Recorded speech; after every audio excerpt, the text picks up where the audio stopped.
بوڑ والی گولیاں کل میں نے ایک سوال پوچھا تھا کہ آپ کو بوڑ والے دودھ کی گولیاں بنانے کا طریقہ بتاؤں۔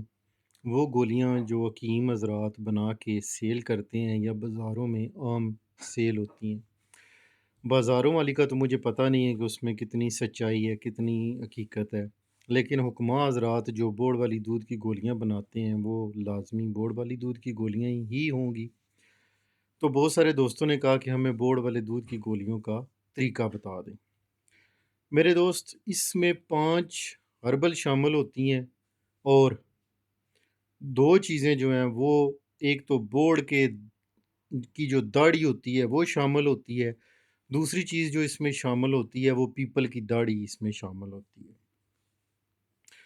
بوڑ کا دودھ اتنا نہیں نکل سکتا جتنا حکیم لوگ کہتے ہیں کہ جی یہ بوتلیں بھر بھر کے ہم نے نکال لی ہے، تو اللہ پاک نے پھر کیا کیا ہے کہ اللہ پاک نے اس کی ہر چیز میں شفا رکھ دی ہے۔ تو آپ نے کیا کرنا ہے کہ بوڑ کی جو داڑھی ہوتی ہے وہ آپ نے کاٹ لینی ہے، جو آگے اس کی کونپلیں ہوتی ہیں نرم نرم جس میں رس بھرا ہوتا ہے وہ آپ نے کاٹ لینی ہے۔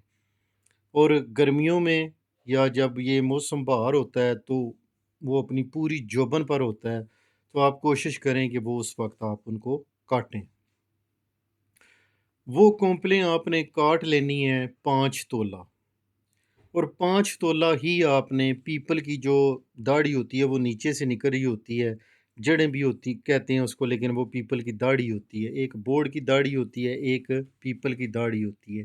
آپ نے کیا کرنا ہے آپ نے کیا کرنا ہے کہ 5 تولہ یہ دونوں چیزیں لے لینی ہیں۔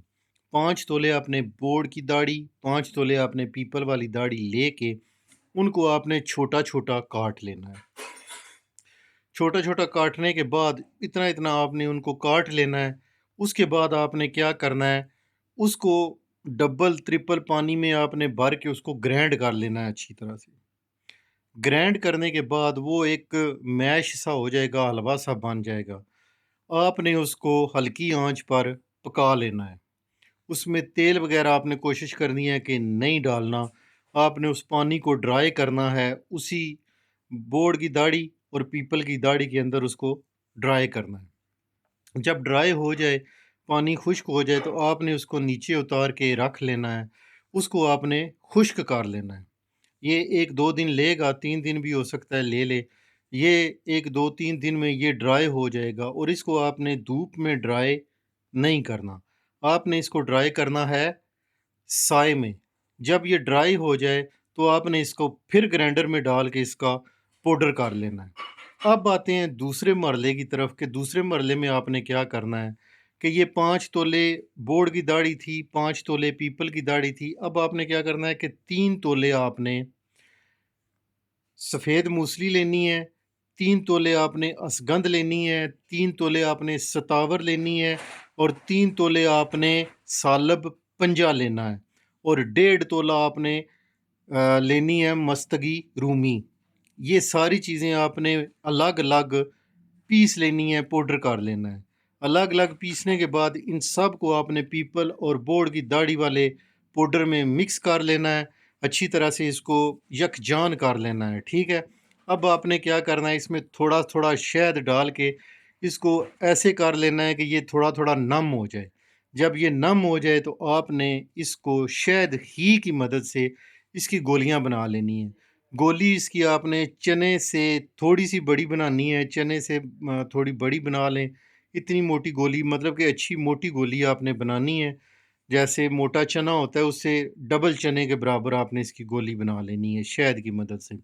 اب اگر آپ اس پر چاہیں تو سونے کے اوراق لپیٹ سکتے ہیں، چاندی کے اوراق لپیٹ سکتے ہیں، جیسے آپ کی مرضی۔ ایک گولی آپ نے صبح ناشتے کے آدھے پونے گھنٹے کے بعد ایک پورے گلاس دودھ کے ساتھ لینی ہے۔ ایک گولی آپ نے رات کو سونے سے 1-8 گھنٹہ پہلے پورے نیم گرم دودھ کے پورے گلاس کے ساتھ لینی ہے۔ تو دعاؤں میں یاد رکھیں، اپنا بہت خیال رکھیں، اور یہ نسخہ آپ دوستوں کو بھی شیئر کریں، خود بھی بنائیں۔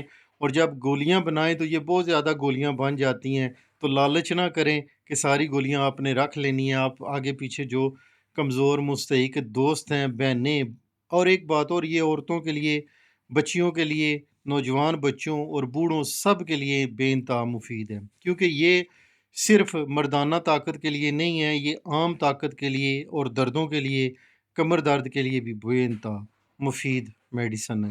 آپ اس کو بانٹیں صدقہ جاریہ سمجھ کر، محلے میں آپ کا نام ہو کہ فلاں بندے نے دوائی بنا کے دی ہے تو ہمیں دردوں سے بھی آرام آیا ہے، فلاں فلاں بیماری سے آرام آیا ہے، تو اس نسخے کو بنا کے اپنے رشتہ داروں میں، دوستوں میں آگے پیچھے ضرور تقسیم کریں، بہنوں میں، ماؤں میں، بیٹیوں میں، بوڑھوں میں، بچوں میں، دعاؤں میں یاد رکھیں۔ اللہ حافظ۔